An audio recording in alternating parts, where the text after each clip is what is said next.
Today's podcast is brought to you by Audible.com. Get a free audiobook download at audiblepodcast.com/Sorgatron Media. Over 75,000 titles to choose from for your iPod, iPhone, or MP3 player. I'm getting awesome, you're getting awesome, we're getting awesome, yeah, that's what I said now. I'm getting awesome, you're getting awesome, we're getting awesome, yeah, that's what I said. What's up, guys? It's the AwesomeCast, number 22. We're ready to roll. Just one of those technical nights for us. Every night's a technical night. Oh, cameras aren't working. Who knows what's good? Skype, you already dropped off, so hopefully that means you'll stick on for the whole show, Rob. So yeah. I'm your host, Mike Sorg, of course, sorgatronmedia.com. Check out everything we got going on. And my chair is squeaky. I need to invest in one of those balls like Leo has. But with me, as usual, is my co-host, Rob De La Creta. How you doing tonight? I'm good. I'm gonna start the show with a complete non-apology. This is not an apology. This is me suggesting that I would apologize for something, but I'm not going to. See, are you? That's a lot of squeaking. That was amazing. Sorry, I apologize for my very talkative chair. Are you familiar with Jesse Thorne by any chance? Jesse Thorne. Jesse Thorne. He is the host of The Sound of Young America on NPR. Okay, not the professional wrestler. Got it. No, not that one. Also, Maximum Fun, MaximumFun.org, and Jordan Jesse Go. Nothing? No, not okay. hitting me. Well, he is somewhat of an internet superstar. He's one of those guys. And I recently, there's backtrack. He started a video episode thing with Lonely Sandwich about how to dress like an adult. It's called Put This On. That's how Yep. And that's how I learned about Jesse. And so I poked around. I'm like, who's this Jesse guy? What does he do? Turns out he hosts a show on NPR. All right, I'll check that out. Turns out he has, because you can't say certain things on the radio. He has Jordan Jesse Go, which is him, this guy Jordan who works for Fuel TV, and it's basically everything they really want to talk about, but on the internet, so they can say whatever they want. And the thing is, I've been listening to Jordan Jesse Go almost nonstop for the last week. And in the same way that I seem to absorb every accent I come across, I have accidentally absorbed Jesse's mannerisms. And I found myself talking almost exactly like Jesse Thorne for the last 2 days. So, for anybody who is familiar with Jesse Thorne, I do not apologize for sounding exactly like Jesse Thorne. And I intend on talking like this for the entire episode completely unintentionally. Well, there you go. There you go. And also here is Mitch Donaberger. Also here. Joining us once again. How you doing tonight, Mitch? I'm all right. It's dark at 7 o'clock. It's about as good as any one person can do at around that time. Fantastic. All right. And we're going to be talking all the tech news and everything going on that catches our fancy this week on the AwesomeCast. So let's get right into it. What we got over here? This is, we talked about not looking at our show notes. We did. I actually, because I had to restart, I have to pull them up again. That's fine. Well, I guess the big thing, we'll get all the speculations out of the way since, by the time most of you hear this, say tomorrow afternoon, I'm sure something will be announced. Apple has a big event tomorrow. It's got a lion on the front. We're expecting an operating system for the most part. Right, guys? Yeah, pretty much. An OS update. There's excited. What? And nobody's excited about it. Oh yeah, and nobody's really excited about it. There's a couple mumblings. Even Leo Laporte, which kind of surprised the heck out of me. He is suggesting that it will be a major OS update, which doesn't make sense because it's an Apple's town hall that holds all of 200 people, and that it will be the introduction of touch into OS X, so that they're gonna announce future hardware that will have a touch interface, because people are saying that you use your iPad a whole lot, and then you go to your computer, you have this instinct to touch the operating system, and I'm gonna blow that one completely out of the water because they would have to completely redevelop OS X in the same sense that nobody enjoyed using Windows on a tablet PC. Mm-hmm. With your face. It's just not, the interface isn't built for it. And I really doubt they would use a room for 200 people to announce that they were going to completely rewrite the interface for OS X. Oh, go ahead. I'm pretty sure that Apple is actually going to blow everyone out of the water by implementing a new system of birth control. Mm. That's it. That's it. That's it? No. My honest speculation is, I mean, from even what we've seen out of Apple, even an incremental kind of slow addition to what we already have is enough to really make a big event out of. I mean, Apple can take something like a minor service pack update and roll that into its own release, that being, Snow Leopard. So even if we do just see a new operating system, say Lion or something like that, as the picture speculates, I would be completely satisfied with that.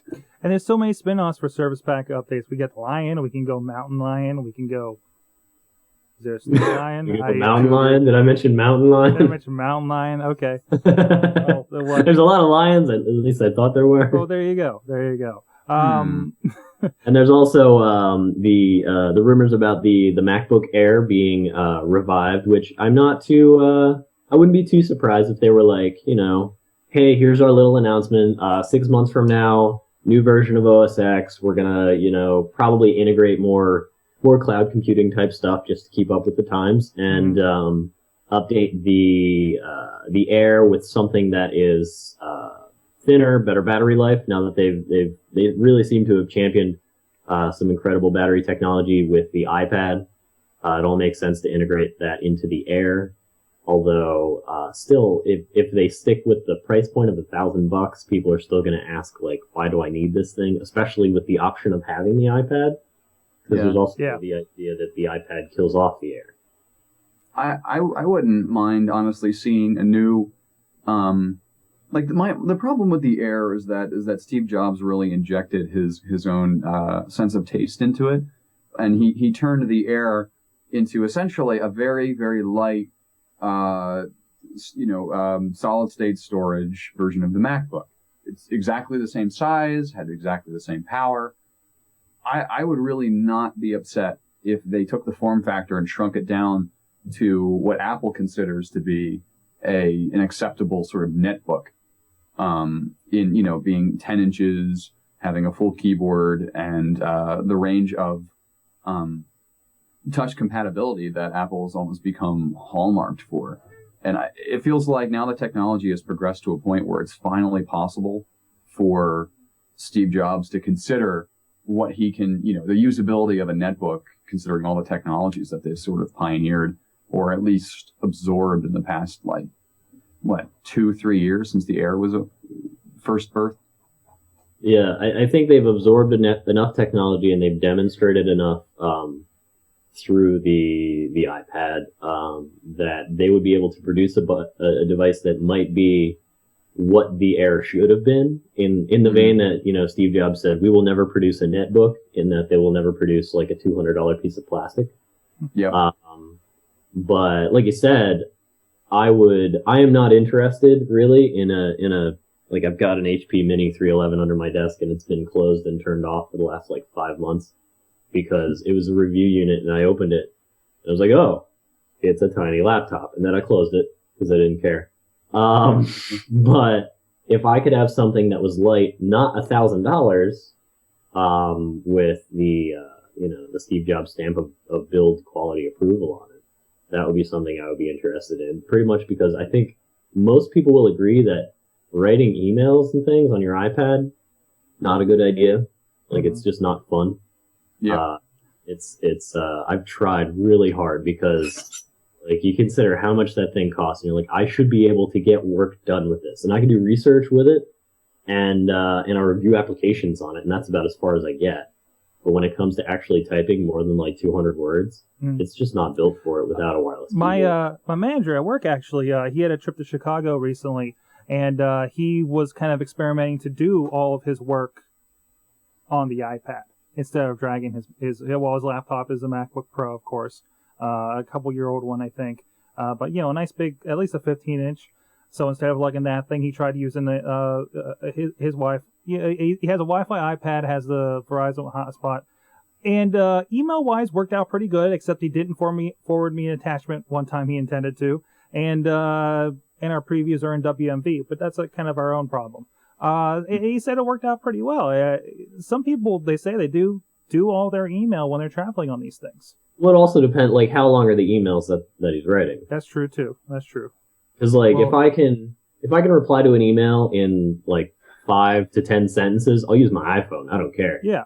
But like when I'm writing, composing anything, like actually like putting down thoughts, the iPad is just. But if you're just using it as an email device to get attachments to pass stuff around like that, I think it works really good. Because really, if you're writing a few paragraphs for an email, you know, the way we do business at least, it's just, hey, so and so wants this. Do this and this to it, get it done and ship it to so and so. That's it.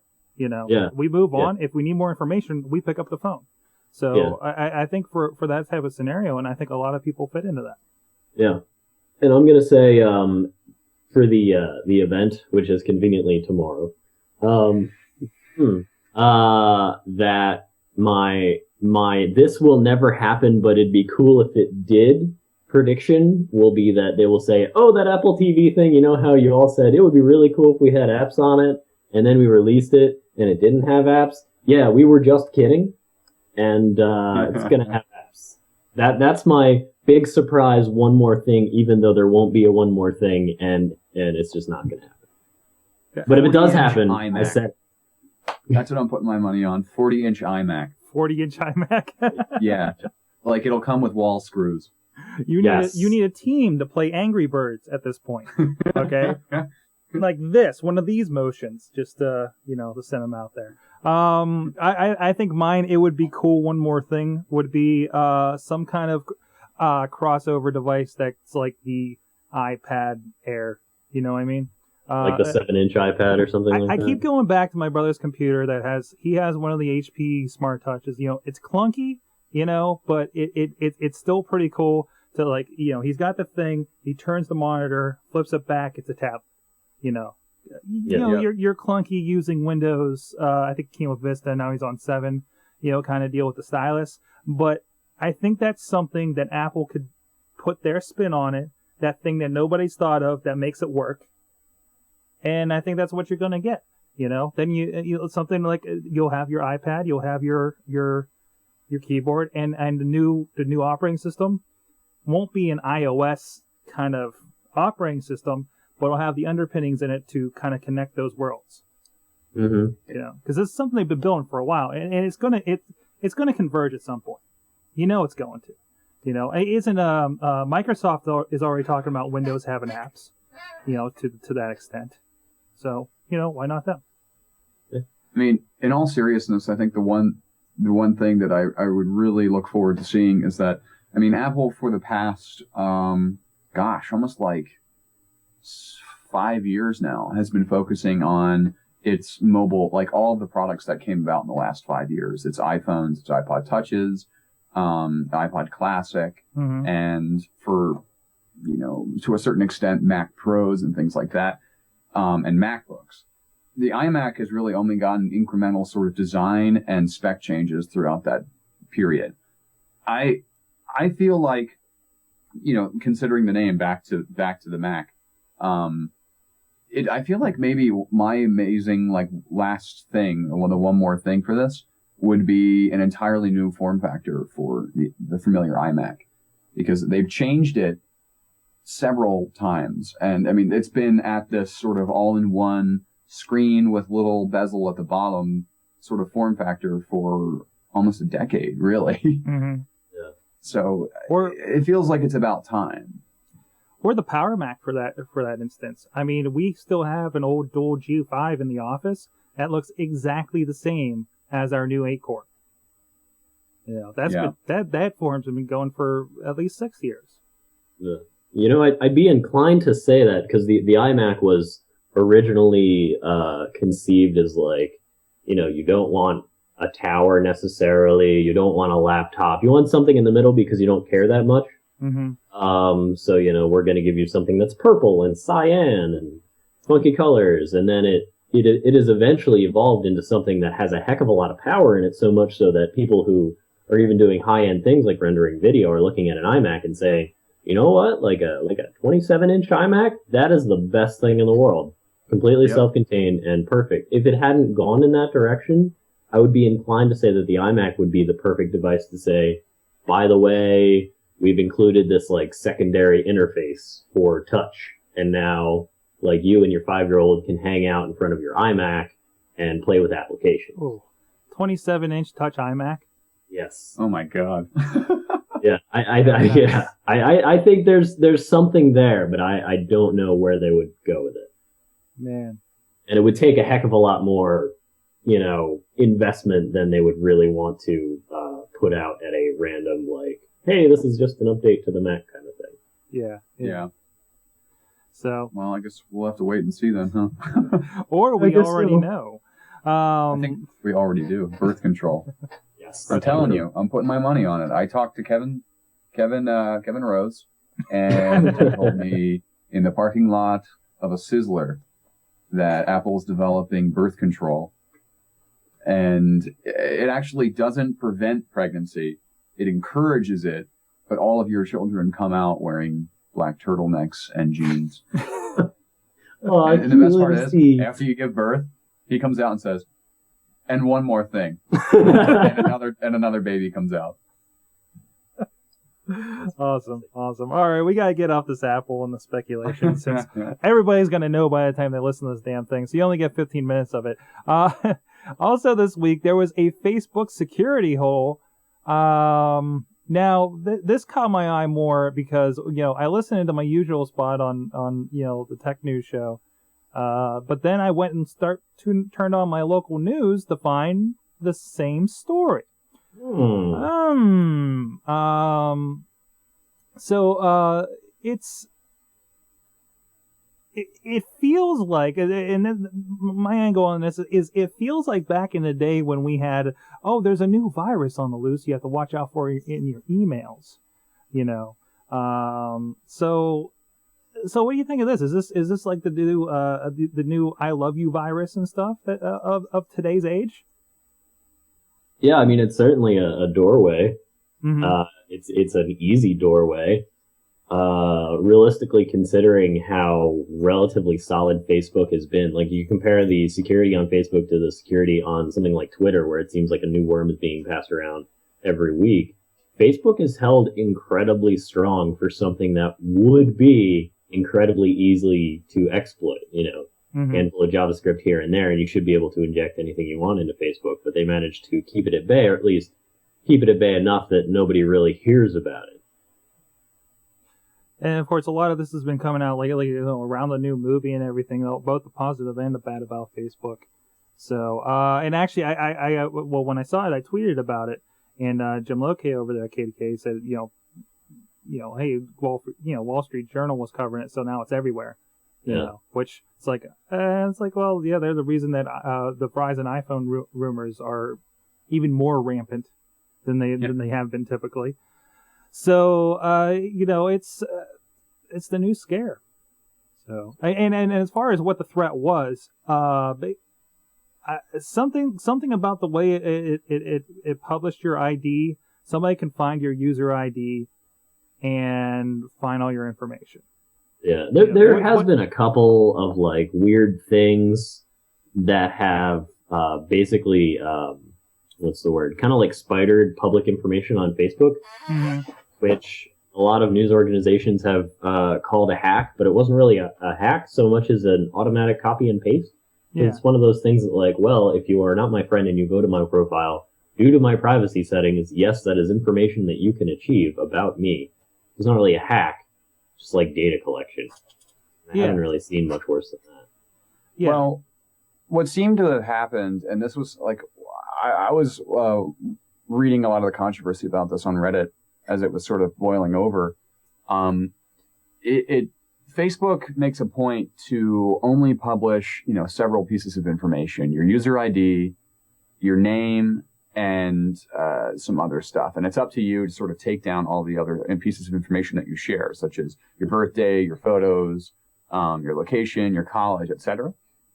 And it was found that at a high level, a lot of these applications that are really popular, like, for instance, I don't remember which was the culprit, but I know that operations like big games, big applications like surveys and things like that, they were actually, despite Facebook's rules, aggregating information that they had access to that the outside world didn't, and selling that to shady underground advertising networks. And I'm quick to discern that it wasn't likely agencies that were buying this information. It were people. It was small groups and small firms that run digital campaigns, like black hat digital campaigns, like circulating around AdWords, pop unders, spyware, things like that, things of that nature, like the shadier underground. Because if an agency gets caught buying this kind of stuff, they can really get in trouble. I mean, and when your reputation is tarnished in an agency, that's almost like the end of ends. And if you're just some little black hat operation out of some basement in New Jersey, having the entire news media on you saying that you're an evil person because you legally sourced identifying information from Facebook, nobody's going to care. You can slip off into the distance, rename yourself, and come right back. So, I mean, it's there's a lot of information that's getting passed around, so you really have to make sure that you trust applications, or even better yet, stop using most of them on Facebook, because your information isn't going into the hands of let's say, somebody who wants to target a social media campaign for JetBlue after you.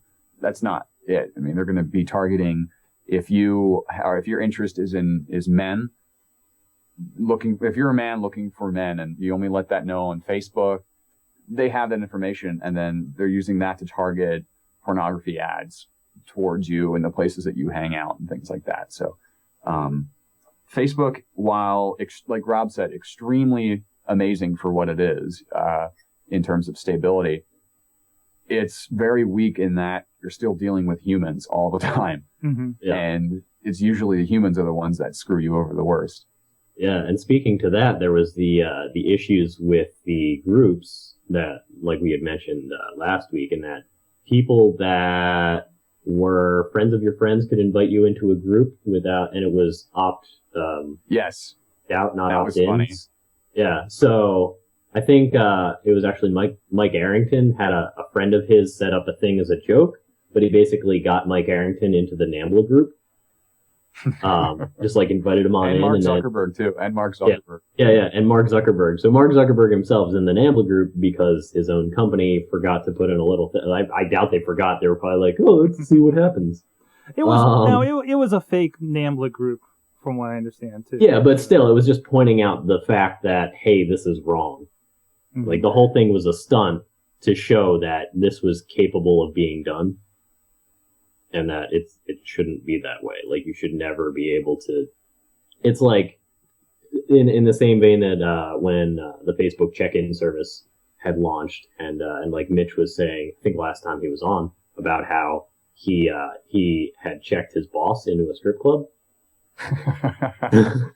And like, you shouldn't be able to do that. Just flat out, you should not be able to. You're basically making a decision on someone else's behalf without them knowing about it. That's just flat out wrong. Definitely, and tagging people on pictures that are unflattering that show up in their profile was another one. I actually got sent to me the Oatmeal, I think the site is. It has a lot of really fun infographic kind of stuff and illustrations. They had I think it was pretty much the how not to be a douchebag on Facebook. And detailed a lot of that stuff.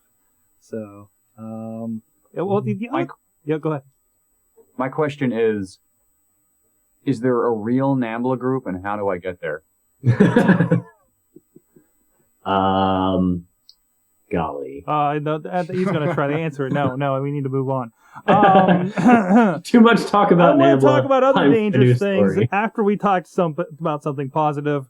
Hey guys, I'm going to switch it up. We're going to talk about Audible this week. Whoa. Whoa, yeah. Whoa. You didn't see that coming, did you? I did not. You just threw me for a loop. I mean, we had just decided that we weren't going to stick to like a list of stories, and then we didn't stick to the list of stories, and you blew my freaking mind. Blew your freaking minds. And guys, you can check out audiblepodcast.com/Sorgatron Media. You can get one free audiobook, cancel anytime. You got 14 days to check out all the features. It's on your Android. I forgot what they're called for a second. You know, on your iPhone. those other phones that we don't talk about ever. It's on your Autophone or whatever it is, right? Well,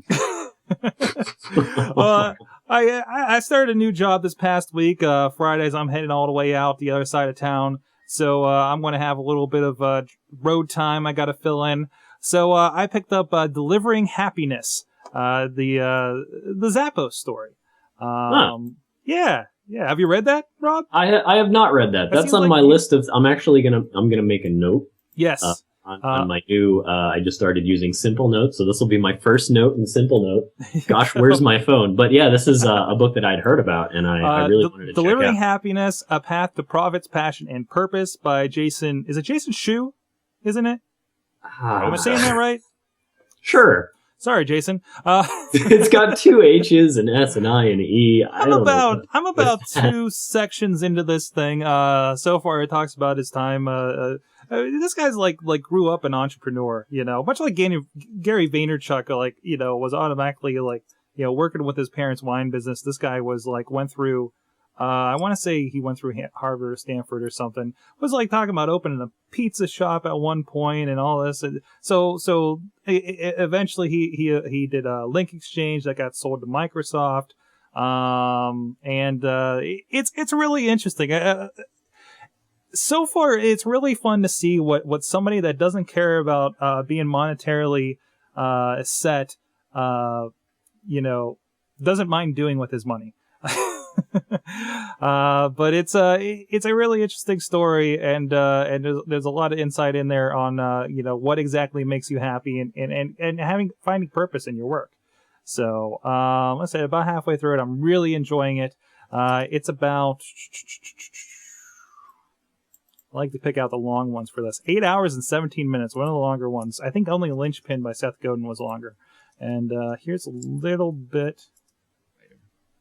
I'm not a professional writer. He reads it writer, himself. and in many cases, I purposely chose to do things that would probably make my high school English teachers cringe, such as ending a sentence with a preposition. I did this partly because I wanted the writing to reflect how I would normally talk, and partly just to annoy all my... There you go. I mean, a lot of times when the author reads it, they're not so great. But this guy, he has a lot of energy. You can tell, you know, it's his story. It's his own words. So it's pretty cool to go check that out. Delivering Happiness: A Path to Profits, Passion, and Purpose over Audible, or any Audible book you want to get there. Rework is actually on here from the 37 Signals guys as a recommendation. That's one I've read in the past. I think I've mentioned on here. So go check that out. What's that? I had actually, Zappos had impressed me fairly recently. Yes. I got an email from them, which I don't usually get, which is nice. I don't get constant emails from them, even though I'm a vaguely regular customer. Mm-hmm. I got an email from them that said, hey, our fancy computers are telling us that this is the 1-year anniversary of you owning your Onitsuka Tigers, and we just wanted to let you know that your size and color are in stock if you need to buy another pair. And I was like, wow, mind blown. Computers are cool. Thank you, Zappos, for being informative and useful. There you go. Speaking of tigers. Tigers. What? Nice. I got a pair right here I could sell you for $20. You want to get rid of them? No. I was going to say, I thought you liked them. I need a new pair. I hate to dissuade you from your Tigers, but mine wore out in a year, in almost exactly a year. Mine have like the insole is rubbing through. I've lost. So they know. They know. Tread. They do know. Zappos was like, we were stalking you on the street the other day, and we noticed that you're losing tread. Perhaps you'd like another pair. Fantastic. I have a love story about shoes real quick. When I was in high school, I went on Zappos and I bought a pair of shoes for $30 on clearance. And that was, you know, a total gamble. I just needed them. I liked them. I ended up wearing these shoes every day for up to 6 years. It was 6 years exactly, and on the 6-year anniversary, the shoes finally tore, and the shoes were the brand Simple, and I've tried every pair that they have again, and every single one of them have stunk. This one pair of shoes lasted me forever, and they never made it again. See, So it really is more of a tale of heartbreak. See, Yeah, that is pretty sad. I'm amazed. I've never really dived into Zappos website. Really, I only know what I've heard, and jumped in this book kind of on a recommendation. And as a lot of people, use this site. Yeah. Yeah. I was pretty reluctant as well, and then eventually I was like, well, I need to buy a pair of kicks, and I kind of knew what I wanted. Mm-hmm. I wanted like a classic looking sneaker. So I hopped on Zappos, browsed the classics. No, let's look at Tigers. Yeah, I dig Tigers. Order them, got them the next day, didn't pay anything extra for shipping. Got them the next day, and they include everything, and that's when I learned that it's like free shipping both ways. So if you have to return it, you just like stick it in the box, put a label on it, send it back. So like it basically, because one of the bigger issues with buying something that has a size online is what if it doesn't fit? And Zappos has made the process so incredibly easy. This has turned into a commercial for Zappos. They've made the process so incredibly easy that that's no longer really a problem, because you consider like, okay, if I need to buy shoes, gotta get in my car, gotta drive somewhere, to try on shoes. If they don't have like the one I want, I'm basically stuck with what's in the store, yada yada yada.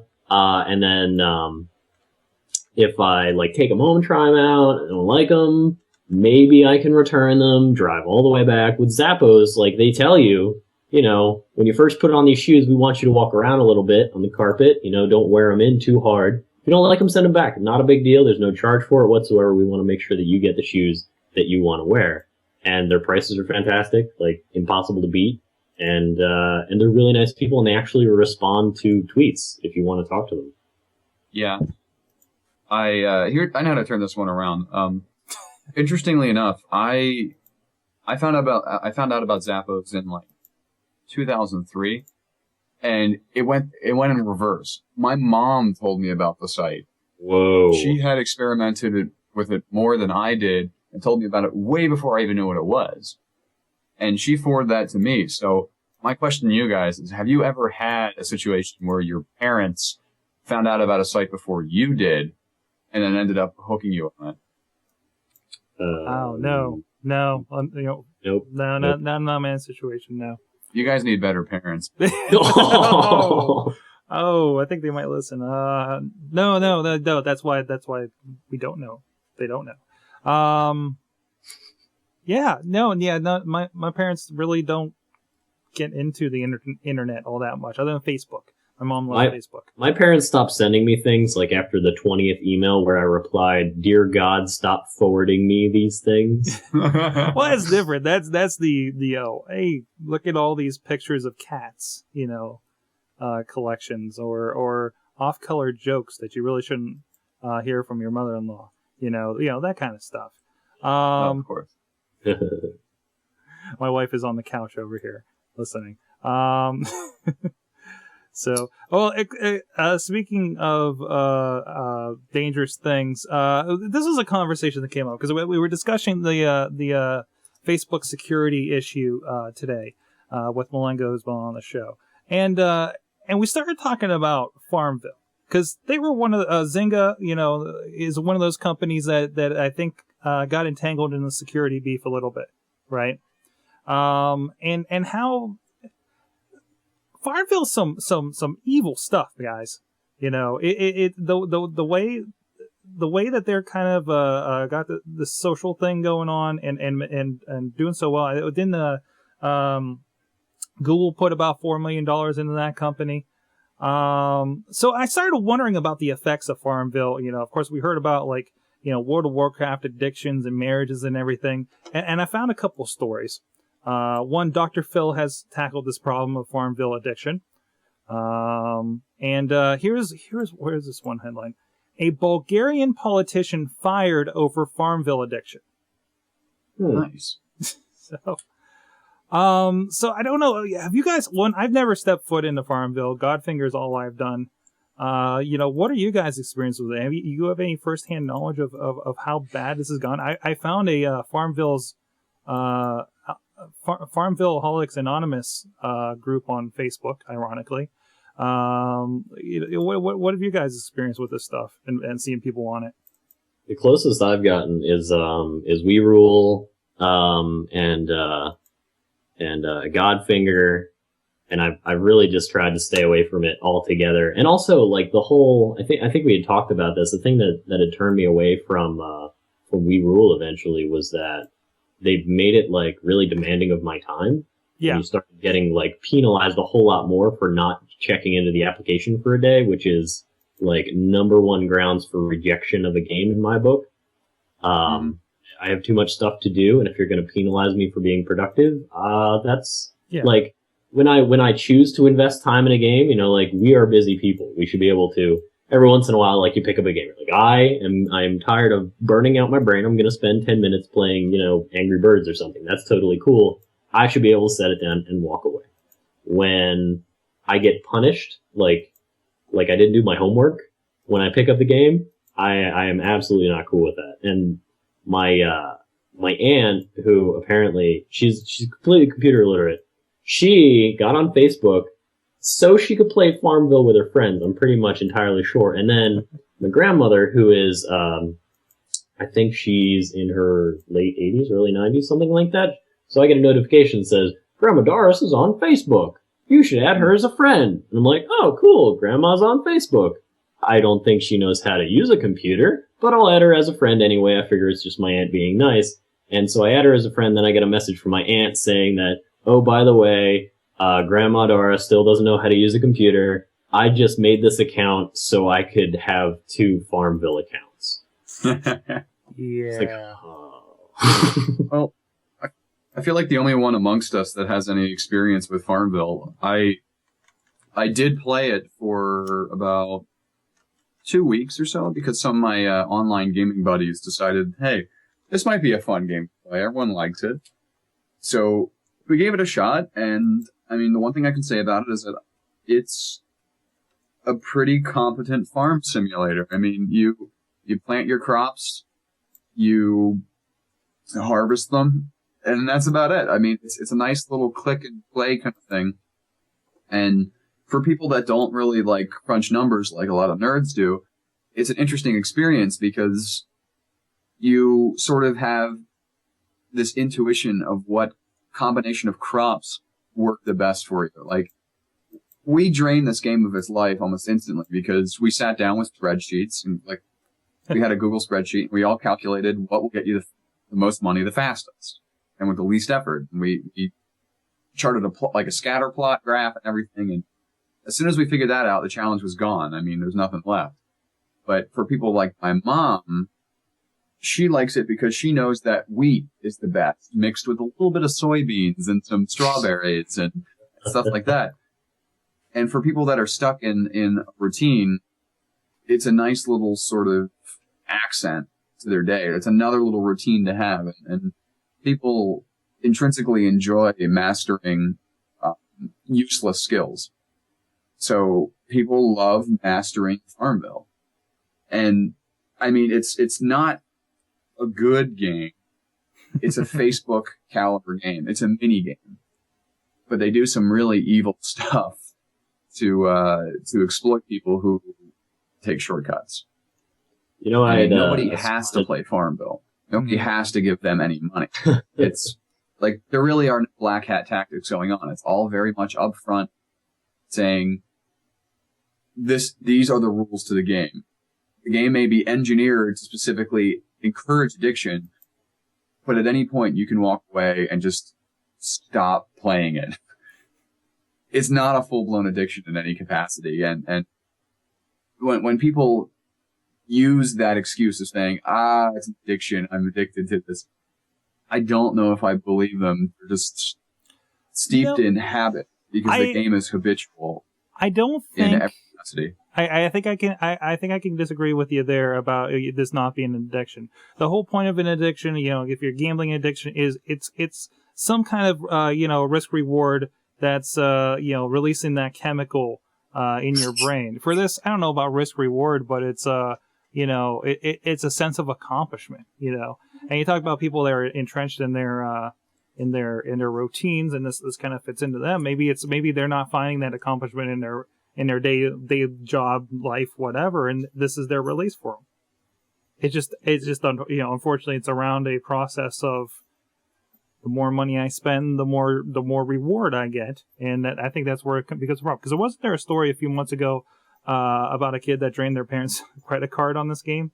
Oh yeah, people spent insane amounts of time and money invested in this, and there was I spotted a statistic today that said that 10% of all the people in the world, I believe, have played a Zynga game at one time or another, which is a pretty ridiculous number. And there was also some stories out a couple weeks ago about people who playing Farmville was basically the equivalent of their full-time job. Like people who would wake up and play Farmville from, say, like 9 a.m. until midnight.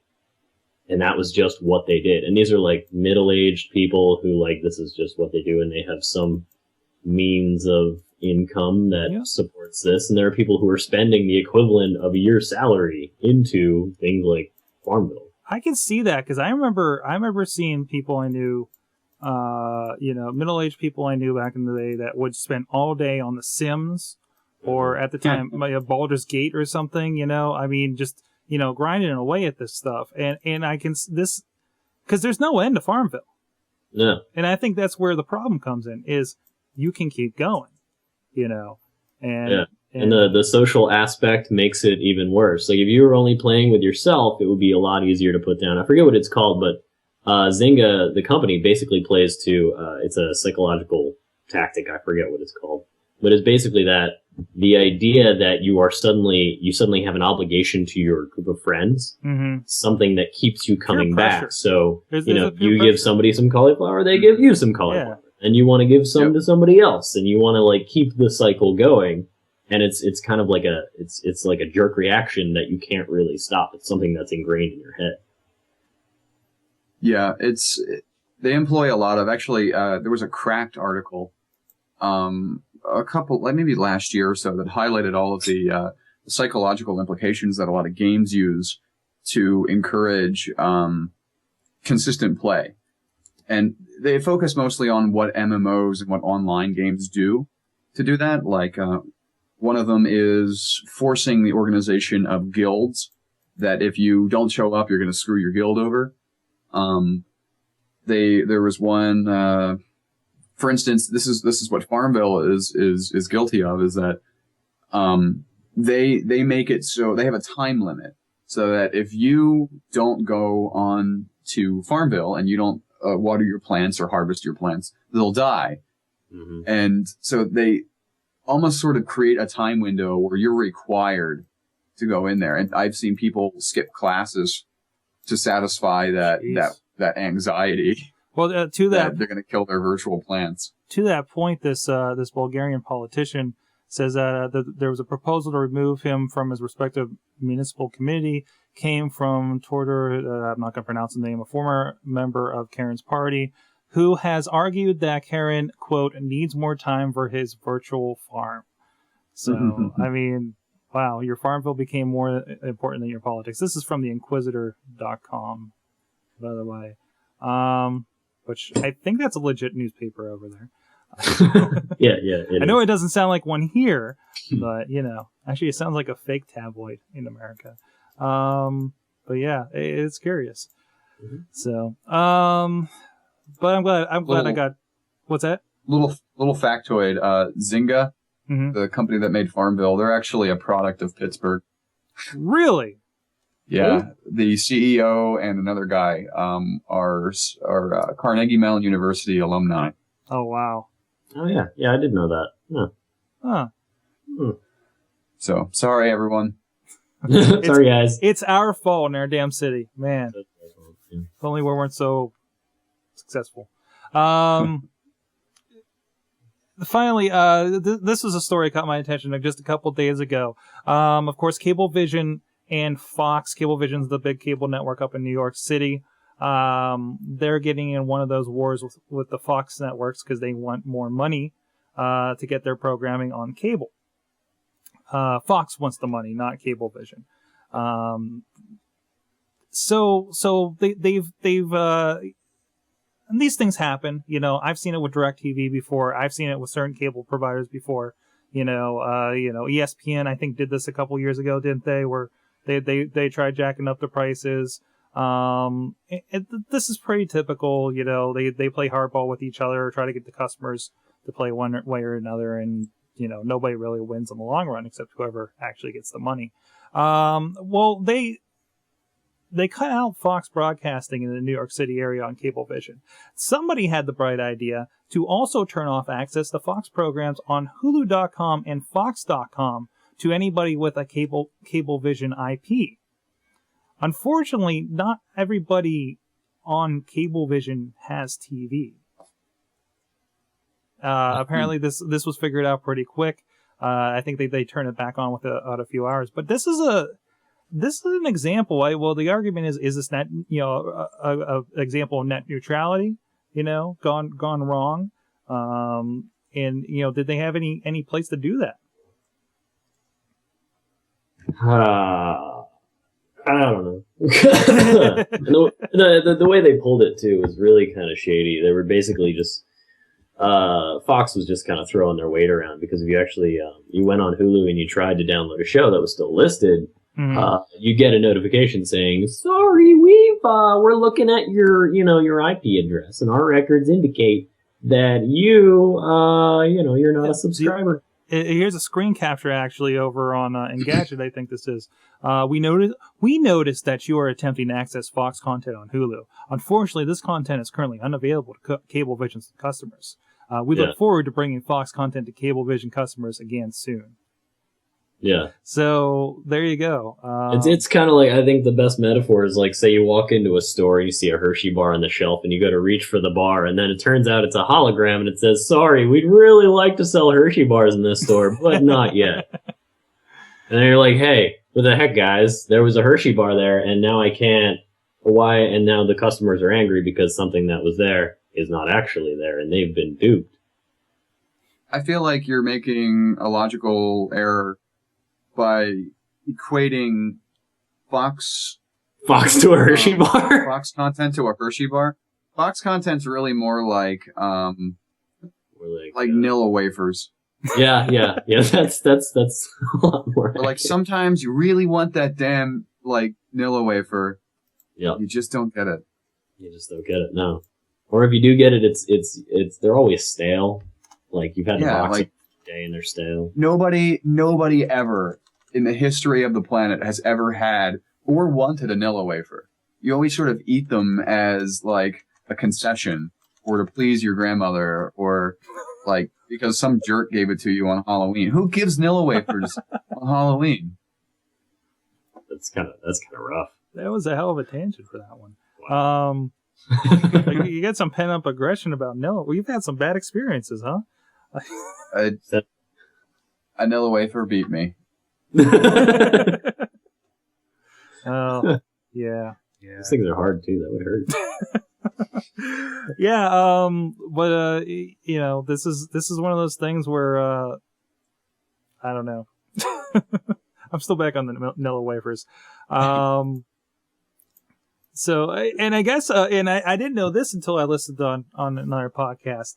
Apparently the same thing is happening with Dish Network, but the CEO for Dish Network actually has a show on Dish Network.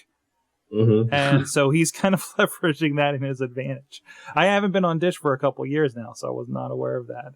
So I don't know. It's stupid. This is the old hat thing. And it's, I don't know. Hopefully it all shakes out, or people will get pissed off and start turning off their cable subscriptions. And I personally haven't even had cable television in 4 years. I can do without it. And it's somebody posed a question yesterday on Reddit. Reddit is apparently the only website I read. Where they asked an open question saying, like, if you were presented with an incredibly easy way to stream television with reasonable amount of ads, limited amount of ads, would you stop torrenting or downloading TV shows altogether? And the massive opinion was absolutely. Yeah, I mean, nobody really cares if things are very tasteful and are able to be shared or relatively easily. And that's the revenue model that I think a lot of people in large media structures like Fox or ABC are really struggling with, is because, like, it seems like the sentiment is there. People would love to do this and cancel their subscriptions and watch their shows a la carte, but the issue at hand is that, there keeps being these setbacks where networks will take their content off of these streaming sites and have hundreds of people, thousands of people met with the ability or the notification that they can't stream whatever they want, Mm-hmm. Yeah. So it's just, it may be a net neutrality issue, but it's really just poor business sense. Yeah, it has a lot to do with just a lot of old business structures and the way that money is passed around and who gets paid for having like what show on what network or how it's being distributed and how they get paid for having their shows and everything. It's just a lot of old paradigms that need to be reconstructed for this whole thing to work. That's why you see everybody being extremely cautious, except for studios like HBO, where like everything's kind of like in-house for the most part. They're doing their own thing. They don't necessarily have anybody to answer to, so it's very easy for them to put out something like the HBO Go application. Actually, a question from the chat room. Juggalo John's asking, is Hulu feed through cable systems because my ABC show has the Channel 4, local Pittsburgh WTAE watermark? Yeah, I've noticed that. And it says Modern Family as well. I've noticed that. I think what's happening there is I think Hulu's doing a little bit of a location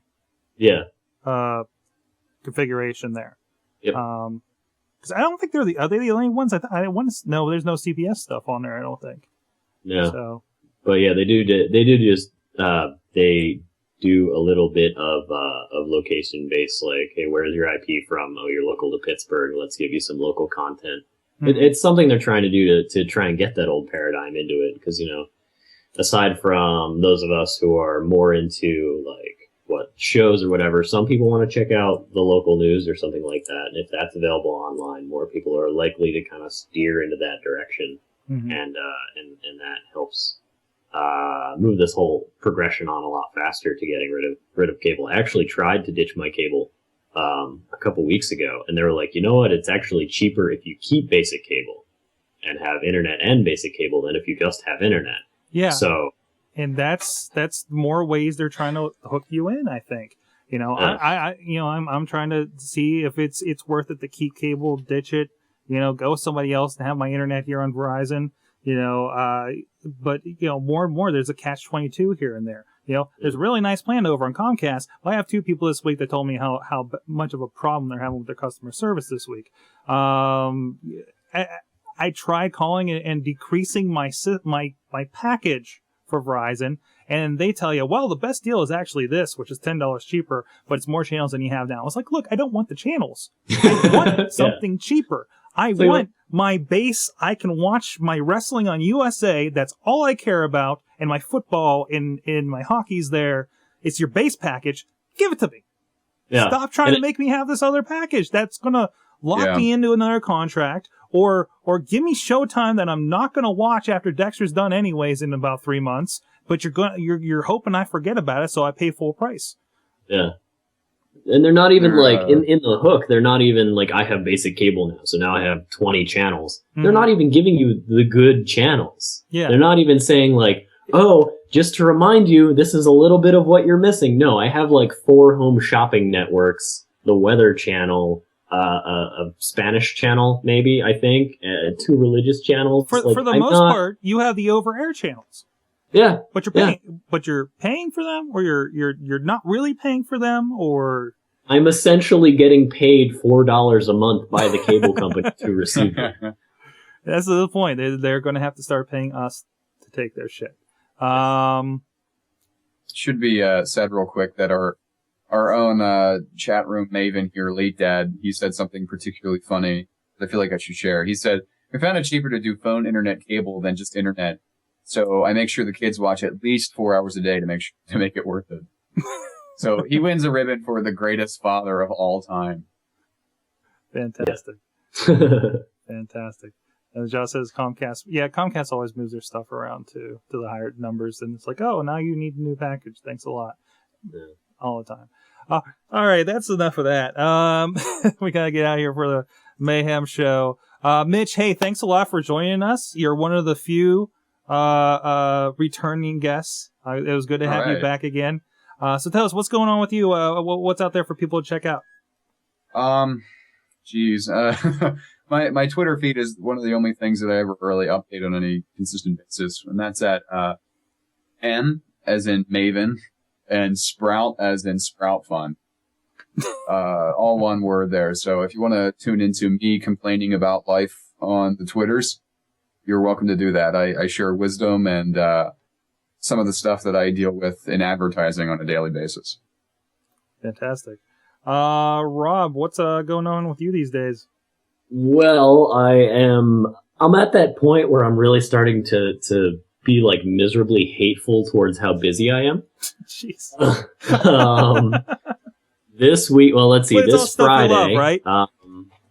At the I start this Friday with a meeting with the local bike organization about working with them and getting some more events going on. That afternoon, I will be shooting for the Baristas. We had Justin Kanaki on a few weeks ago. He talked about his show and whatnot. They will be doing their first recordings and everything this weekend, so I'll be photographer on scene for that. And then Friday evening, the Kulu Valley Bike Project, which is a very cool thing. You can Google that if you want more information. They're having a pretty sweet party at the Shadow Lounge, and I'll be shooting that party. And then the whole weekend, I will be painting and shooting more of the Baristas. And at some point, I'm probably just gonna give out and turn into a pile of dust. So if you want to witness me turning into a pile of dust, you can find me on the internet at robjdlc.com. Fantastic. I will also be around this weekend for the Barista Shoot. Very excited to be involved in that. Also, since this is kind of the platform, I think this is worth mentioning. I have an interview coming up this week with one MC Frontalot of Nerdcore fame, the fellow from Nerdcore Rising. If you have Netflix, you can go find out what that's about. And DJ Lunchbox actually conducted the interview because he's interviewed him before for my old WPAJ interview podcast. So that'll be on Music Fun Time Show up at least by Friday. So keep an eye out for that. What else is going on? Other than that, just go to sorgatronmedia.com. Check out Chachi Says podcast. He's got the roundup of his Robots and Zombies Apocalypse series. So chachisays.net for that. And other than that, I got plenty of vidcasts. I like inclines and tunnels. And that's all you need to know about that, sorgatron.com. Well, that's it. This is Sorg. Thank you, Mitch. Thank you, Rob, for joining me again. And we'll see you guys. You've been our great audience, great chat room tonight. We'll see you next week.